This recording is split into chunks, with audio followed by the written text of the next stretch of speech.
Selamat siang Pak, perkenalkan nama lengkap saya Yohana Tiu. Saya mahasiswi Undana dari Fakultas Ilmu Sosial dan Ilmu Politik, jurusan Sosiologi semester 5, kelas A, dengan NIM 1903030014. Dalam video kali ini, saya akan mereview kembali buku pertama dari mata kuliah Metode Penelitian Sosial dengan judul buku Metode Penelitian untuk Ilmu Sosial. Metodologi penelitian untuk ilmu sosial memberikan pedoman untuk merancang dan melakukan penelitian berbasis bukti dalam ilmu sosial dan studi interdisipliner menggunakan data kualitatif dan kuantitatif. Memadukan kekhususan yang berbeda, subdisiplin ilmu dan interdisipliner sifat dari ilmu sosial. Misalnya, yang pertama, memberikan wawasan tentang epistemologis masalah dan deliberates di metode penelitian kualitatif.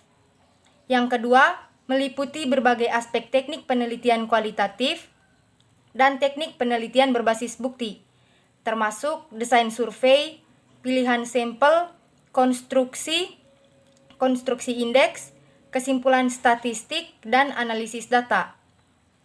Yang ketiga, membahas konsep, teknik, dan alat pada berbagai tahap penelitian, dimulai dengan desain survei lapangan untuk mengumpulkan data mentah, dan kemudian menganalisisnya menggunakan metode statistik dan ekonometrik. Dengan ilustrasi, contoh, dan pendekatan yang ramah terhadap pembaca, buku ini akan berfungsi sebagai bahan referensi utama untuk kursus metodologi penelitian wajib di tingkat doktoral di berbagai disiplin ilmu seperti ekonomi, sosiologi, studi perempuan, sejarah, dan manajemen bisnis. Buku ini juga akan sangat diperlukan untuk program pasca sarjana yang berhubungan dengan teknik kuantitatif dan analisis data. Yang berikutnya, isu kontemporer dalam penelitian ilmu sosial. Isu kontemporer dalam penelitian ilmu sosial adalah seri yang didedikasikan untuk kemajuan penelitian dan praktik akademis tentang tema sosial dan budaya abad ke-21 yang muncul. Ini mengeksplorasi perspektif segar pada legiun tema ilmu sosial interdisipliner yang menghubungkan bidang studi yang sampai sekarang belum dijelajahi, kurang berkembang atau diabaikan. Seri ini bertujuan untuk memberikan para sarjana, peneliti, dan mahasiswa referensi siap untuk yang baru dan berkembang dalam akademisi ilmu sosial yang telah mengemukakan sebagai titik fokus perdebatan dan diskusi. Bagian 1. Masalah epistemologis. Kursus di penelitian metodologi tampaknya telah didorong untuk diadakan gagasan bahwa prinsip-prinsip metodologis ditarik hati-hati akan memberitahu kita bagaimana melakukan penelitian ilmiah.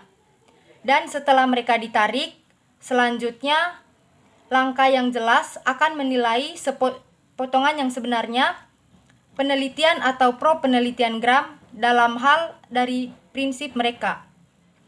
Di lain kata, urutan yang logis ternyata keluar untuk menjadi salah satu set dari perspektif prinsip untuk praktek yang sudah seharusnya mengikuti prinsip mereka. Dalam ilmu ekonomi, untuk contohnya, filsuf dari ilmu yang diyakini memegang kunci untuk bagaimana melakukan ilmu ekonomi, meskipun beberapa kelompok keluar ekonomi utama sisi telah memiliki mereka bersama metodologi pendekatan. Apa yang telah menjadi umum di antara para practitioner penelitian ekonomi, baik di dalam maupun di luar arus utama, adalah bahwa kedua belah pihak telah dilihat sebagai metodologi menawarkan satu set resep pada konstitusi praktek yang sah. Dalam pandangan ini, perhatian umum diskusi metodologis pada dasarnya normatif, dan didasarkan pada upaya filsuf untuk membenarkan klaim pengetahuan. Prediksi bukan satu-satunya latihan yang berkaitan dengan ekonomi. Praskripsi selalu menjadi salah satu kegiatan utama di bidang ekonomi. Dan itu adalah alam yang seharusnya terjadi. Bahkan asal-muasal pokok bahasan ekonomi politik, yang mana ilmu ekonomi versi modern, jelas berkaitan dengan perlunya nasihat tentang apa yang harus dilakukan dalam masalah ekonomi. Setiap kegiatan perspektif tentu saja harus melampaui prediksi murni, karena tidak ada resep yang dapat dibuat tanpa evaluasi dan penilaian tentang yang baik dan yang buruk. Jadi, evaluasi dan penilaian tentang yang baik dan yang buruk memunculkan jenis penyelidikan lain yang sama sekali berbeda, yaitu evaluatif.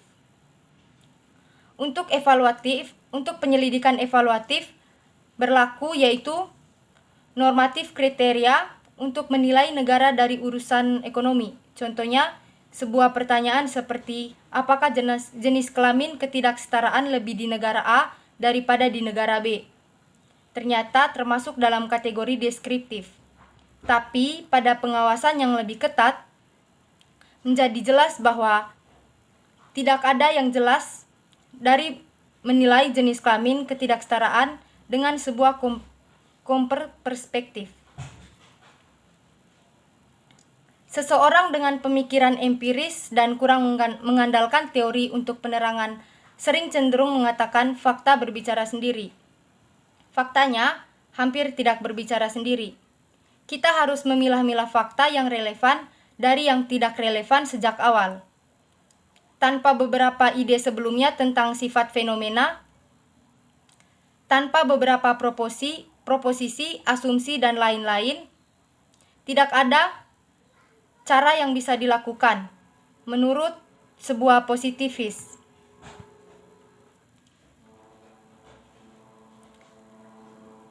Dalam paradigma ini, teori berarti rantai penalaran yang valid secara logis, dimulai dari premis-premis tertentu yang disebut postulat. Postulat diambil secara aksiomatis dan mengandung istilah-istilah tertentu yang mewakili orang, organisasi, benda, tindakan, keadaan, dan lain-lain. Sebuah analisis yang berarti mengandaikan bahwa para istilah yang jelas didefinisikan. Di dalam analisis politik ekonomi, akal itu harus menjadi sejarah menurut dia dalam 3 cara yang luas.